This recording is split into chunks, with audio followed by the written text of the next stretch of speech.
Ndeko balandi ya Kilongo TV mbote na biso mbote mingi nazala na esenga okutana na bino à travers émission na biso Kilongo TV mingi à travers émission oyo tobengaka télé surprise émission tokendaka epai baye baza na difficulté epai baye bazangi tokendaka na baorphelinat tokendaka na bahôpitaux kosunga badémini tokendaka na bahomme de vieillard komona bavieillard to mpe koluka kosunga baveuve ndenge makomi elobi soki ozali na possibilité ya kosunga mutu moko kopima ye yango te totangi na Jacques chapitre 1er 27 Bible elobi na biso la religion pure sans tache devant Dieu consiste à visiter les orphelins et les veuves dans leurs afflictions et orphelin oyo atendre loboko orphelin oyo aza na pinzoli na miso orphelin oyo azoluka lisungi na yo soki makoki ezali pesa ye yango.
Alléluia, merci. Si ya era posa obeta maboko nga moko na okokate beta ta maboko na ndako bisiko ozali ya solo ezali solo ya pasi ezali solo ezozokisa puta ezopesa malili na nzoto kasi tosala boni mama abota mwana ayeko remarquer na bébé à 3 mois mwana omona te. Elle est là, notre sœur Eravine. Gloire à Dieu, nous avons appelé Ngolou, nous avons appelé Mongongo Malamu Yakoyembela. Et à travers cette voie, je crois peut-être avoir gagné sa vie. À travers cette voie, que nous avons appelé le quoi donc, nous avons gagné. Dans 3 mois au monate, baké dans l'hôpital, misolo misalité. Madame Zamba Sungi, bastali opération est ratée, bastali opération El Bosso, abani komona après quelques années kaka à perdre les sous-vie en haut. Mais ben, bazongi bastali sur opération mususu. Apparemment ça n'avait pas toujours tenu. Il fallait ce que comme ça moi dans l'école, il y a ba handicapé, l'école là ba aveugle. On a centre maman Mobutu pour aveugle na Wileri. Na Wileri. Na ina wana. Bokomisi Eravine kuna. Ya sikola tokende ki toziba renseignement, ba poya na veganda, misonge komi rouge ngabi ayaya evimbi. Ya misongo ni mama ka yango moko na lamuki ka na tongo na moni yango ka bongo isalinga ka pasi evimbi, do misonge komi rouge abina zo kango loka ba zelo. Nazo mona sute. Ah, selenga pasi. Mama oya butinga za ingabi mama tokende hôpital. On a sepi kuna to banda nini na campus to banda kende suti docteur moko ya misu tangu ya zalaki kuna pe abandaki pe ko ya ko consulter soki paste soki docteur na ye nani Kayembe azalaki te docteur Mwanza abandaki ko consulter siko hôpital ya sep elukaki docteur ya misu batindaki docteur Mwanza o ya campus ayaki na sep ekutamaki peza yaki jeudi ngai mama to keka hôpital. Mama abotinga accompagner ki biso tina hôpital na biso ya sep to kuti pe docteur azalaki ko ezaki na tongo to bimisi fiche to koti kuna pa na ye atali na ba pareil ka ndenge batalaka ye ba pareil wana mwinda wana batali atali abinanga mama o to sito sali na miso mwana yo ekoki Pourquoi ton sœur Eravine to yemba bande goza makasi bolanda émission tina suka to comprendre. Vous soutenir sœur Eravine, vous soutenir Kozamala mingi. Tokoba Lisolo.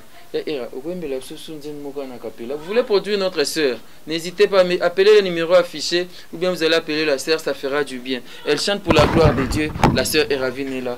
Moi, je suis Tokoba, maman Zawa. On est tous en famille. Oh, le pont à coco na bango. Maman bango a koli ao. Toki. Motema nanga ekumisa yo nakende wapi soki na yo te tango motema ekomaka suka opesa kangai ano ata na pasi nakotika yo te natingama nanga kaka seyo otelemisaka makolo nanga esika basusu bazinda ata namoni nzela eza molili nakobanga molili ya nzela te olakisaka ngai nzela esika natia lokolo na mboka nanga toza kozela lisungeko utepai na yo na mboka Kongo totatolete oza nzambe na bolingo mongongo na Yesu ebukaka bangomba na bomoi ya bato nyonso ekotosaka yo opona kombo na Yesu milimo etosaka tokomi balongi kaka se na kombo na yo na kombo na Yesu milimo etosaka tokomi balongi. Merci sœur Eravine, merci beaucoup. Je pense que cette chanson a fait plaisir. Dadi Kapita, évangéliste Ezof na Anvers. Merci beaucoup à Christian Zouk, Jean-Paul na Anvers. Et merci à vous tous qui nous suivez. Et merci à André Mayemba. Merci à Coco Demakio derrière la caméra. Angèle Kinké, là, j'ai pas oublié. Merci à vous tous. Mirako aussi. Merci à toi aussi. Et je pense que vous comprenez la petite histoire de notre sœur Eravine. Maman bake, banda 3 mois. Moi, nazobe la misu. Basa l'opération, ça li compliqué. Bakende boye compliqué. Amoni, abandi kotanga. Zongi li susu misu. Ango susu malade. Ba traité. Pas si souka nango. Comme ça, moi, na école, y a ba aveugle. INAV, Institut National pour aveugles, quelque chose comme ça, na Willery wana, boyebi eza centre ba handicapé, ils appellent wana ba aveugle batanga ka bana ba écriture na bango, écriture ba bien encore nini? Écriture braille. Écriture braille, ya ba aveugle, ba mona ba parce que surtout tanga na aveugle moko na efasik, appelé journaliste, ça appelé émission na e. Jean comment est Benjamin. Jean-Jacques, pardon. Jean-Jacques, voilà. Jean-Jacques. Yewana, tout le temps, efasik. À ça, que l'émission n'est pas bien, à ça, comme une écriture. Et maman, comme si moi, et Ravine, école à handicapé, école à aveugle, à bandi quand même, Kotanga, kuna. Abandé Kotanga très bien, ça m'a yéli. Abandé Kotanga très bien, abandé Kotanga très bien. Kaka na vacances il y a 2015 wana décembre wana nde bazwaka ba congé ya ba fête wana nde sika vision na yaki kobeba ka bongo alali alamuki na tongo miso evimbi ekomi rouge nde toyei kozonga c'est pas ophtalmologue na ye nde atali alobi asuki wana ilo mosusu tokosala te tochange natiaki doute nakei na hôpitali mosusu atali kaka même réponse oyo tozwaki kuna yango wana mpe bayeki kopesa biso kuna alobi ndenge wana nga alobi nzambe eza mokano na yo moto opesaki ngai ye esika mayele ya bato ya mokili esuki esika balinganga mpe basuki yo ozali le médecin par excellence oyebaka na kosala mpona si nasali oyo nyonso mama asalaka mpona mwana na ye natambolaki na faso nyonso na bohôpitali nalukaki na ndenge nyonso na bohôpitali nzambe ye moko ayi kokokisa boye sikoyo tokoma kotalelaka ye moko nzambe mpona ntango wana ndenge docteur alobaki keno tokoki kosala rapport so ezali kokende poto na libanda ya mboka neti bapoto ça va aller na ntango wana makoki ezalaki te mona tikalaki kaka boye soki eza na ba ONG lokola ya bandeko na biso ya Afrika lisungi to bandeko mosusu oyo bayebi ndenge nini tokosunga sœur Eravine pour que a recouvrir vite pe vision na ye eza malamu mingi boko contacter biso bomeka kosunga eza malamu mingi mama Olive Lembe mama ya bana mama Denise Nyakeru bino be bosungaka bandeko ya Eravine yeyo aza difficulté miso ezokomona te bosunga ekozala malamu mingi sikoyo ya era abanda koyemba banda bumwana wana yo moko oloba te na ekodim ti bazosala ba opération bani wana oyembaka no déjà na neti nze muni obanda oyemba liboso na musique na orchestre na banda na ba choral na mission na KDC ok après okota ba orchestre so tant monsieur Koufi orchestre ni okota ya liboso monsieur Koufi orchestre ya liboso na kotaki ezalaki bon nazalaki na KDC na bando yembaka na groupe adoration tant toye na njili orchestre ya liboso na kotaki Shalom du Christ oyo Sœur Marie Missa Mwaouta ayemba pe na orchestre orchestre Marie Missa Mwaouta yo kotia papa die merci tant ça antenne ato bando yemba na ina orchestre wana bon wana siko yo komo longa bila Marie Missa wana mangisa mazala kaka wana na kufiti na kufiti mais na orchestre banzembo ya za yemba yo kozo yemba no yango na ndo yemba na ok et après on continue na continuer après temps na longo na orchestre na lokota na orchestre moza kina sima na biso awa les messagers tant na longo wana na kina groupe d'adoration ya musique ya gospel fils de la promesse après na ye kokota na tant na ye na CFC ndi na ye na koti pe groupe move na 12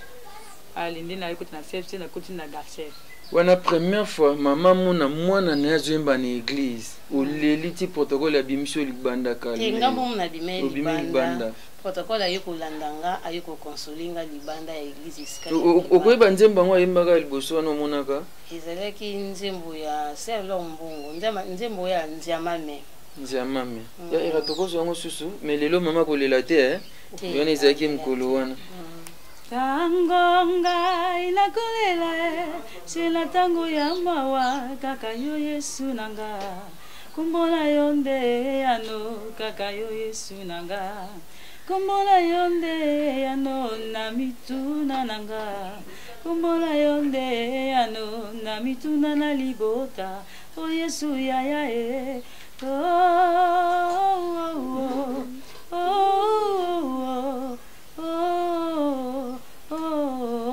me alenja mame oya yanja mame go me alenja mame oya yanja mame go me alenja mame oya yanja mame go me alea Bartimeon oh mwana la time Bartimeon oh mwana na time aleli mwana na Dawidi yo kelanga imawae aya mwana na Dawidi yo kelanga imawae aya nalingi na monanga nalingi na mona bika mwana yo aya nalingi na mona beke mona yo aya ata bakopekisanga ngai nakoganga ata bakoboya nga nakoganga aya nalingi na mona bika mwana yo aya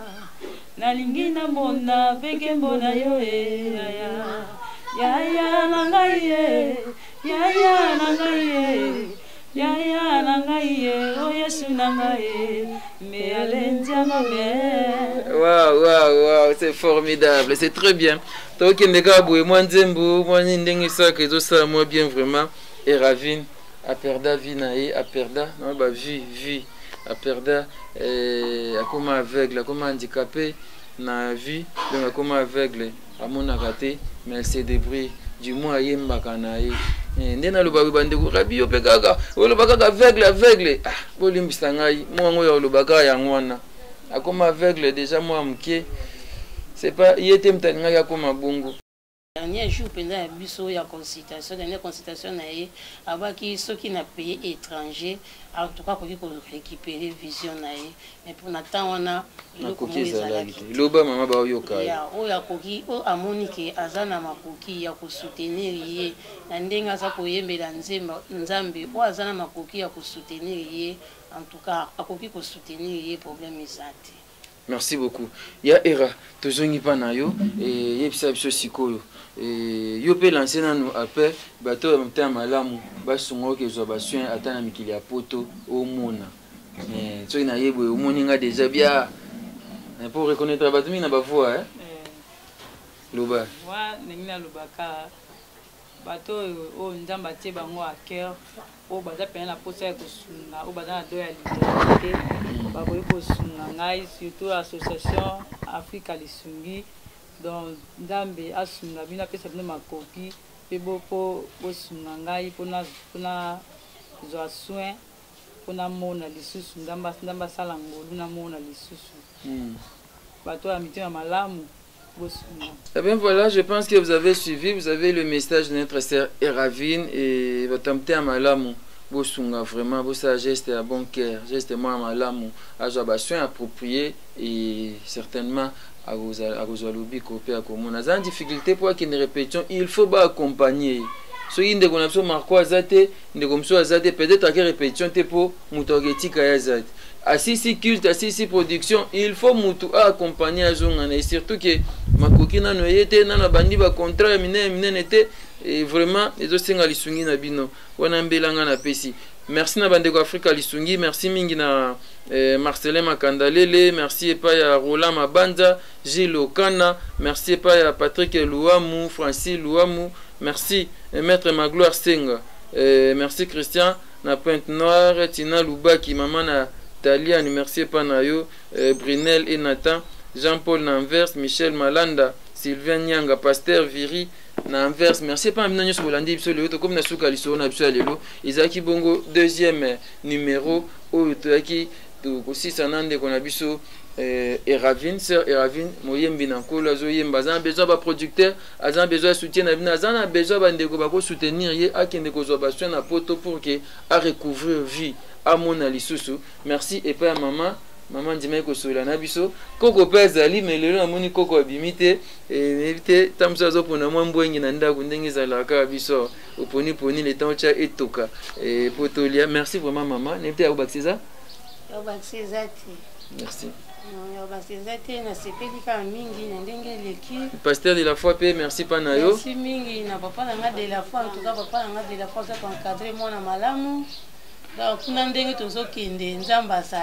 Amen. Et pas de la foi merci beaucoup, merci Père Karine.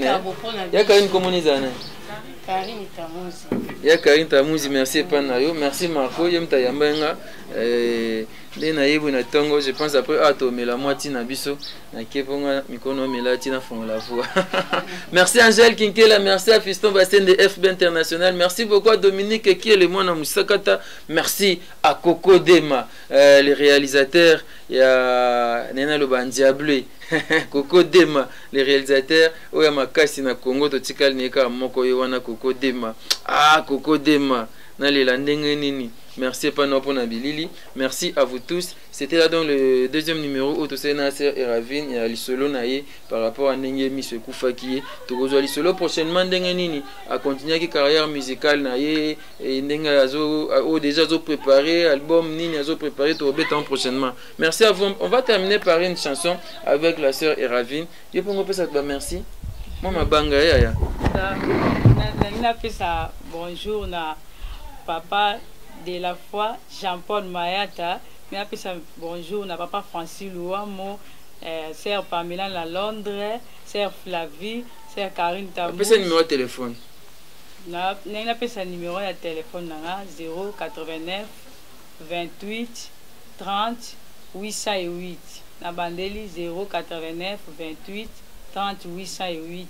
Merci beaucoup. Eh bien, c'est par ici que nous mettons un point final. Je pense qu'on va terminer avec la chanson de Sœur Eravine. Et puis, nous allons partir. Merci beaucoup. Kilongo TV. Obongina lakumu Yahweh lakumu Isaiah Yahweh lakumu Isaiah lakumu Isaiah Yahweh lakumu Isaiah Salangana yebae Baposa ya motema na yo Lobanga na yo kae Mabanzo ya molimo na yo Bongonga na kokisa papa Baposa ya motema na yo Bongonga na loba maloba Maeko simba yo Lobanga na yo kae Mabanzo ya molimo na yo Simbanga na ningana Nanguya ya loboko na yo Bongo na miso papa Mabolongo na sena sanjola Na mitika yawe Liboso na yo Ozanzambe na bolingo Yawe na bolingo Obongi na lokumu Yesue Yahweh lokumu Isaiah Yahweh lokumu Isaiah Mokonzi lokumu Isaiah Yahweh lokumu Isaiah Salanga na mona Guya ya loboko na yo Mimoni sana kamwa Kemo ya bozambe na yo Bongonga na tatola papa Makoki na yo mosatu Bongonga na sanjola ya Na lolenge olingyo Mimoni sana kamwa Kemo ya elongi na yo Simbanga na lenga Nanguya ya loboko na yo Bongonga na loba maloba Na maeo na moni na yo Bongonga na sanjola ya Monene na yo Ozanzambe na bolingo Obongi na lokumu Yesu Yesue Yahweh lokumu ango ya nanye Lokumu Isaiah Mokonzi lokumu Isaiah Lokumu Isaiah.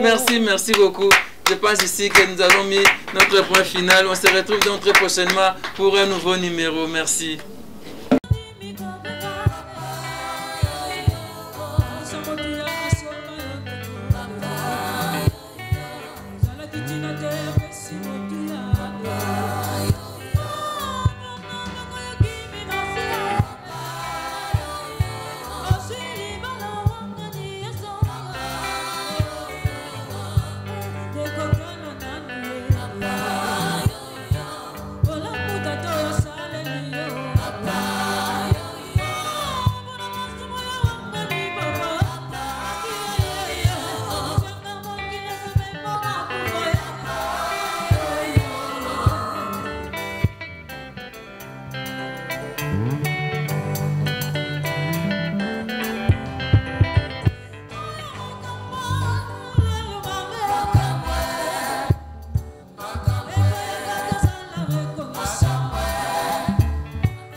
Bien, merci. Ndeko balandi ya Kilongo TV mbote na biso mbote mingi nazala na esenga okutana na bino à travers émission na biso Kilongo TV mingi mingi à travers émission oyo tobengaka télé surprise émission tokendaka epai baye baza na difficulté epai baye bazangi tokendaka na baorphelinat tokendaka na bahôpitaux kosunga badémini tokendaka na bahomme de vieillard komona bavieillard to mpe koluka kosunga baveuve ndenge makomi elobi soki ozali na possibilité ya kosunga motu moko kopima ye yango te totangi na Jacques chapitre 1er 27 Bible elobi na biso la religion pure sans tache devant Dieu consiste à visiter les orphelins et les veuves dans leurs afflictions et orphelin oyo atendre loboko orphelin oyo aza na pinzoli na miso orphelin oyo azoluka lisungi na yo soki makoki ezali pesa ye yango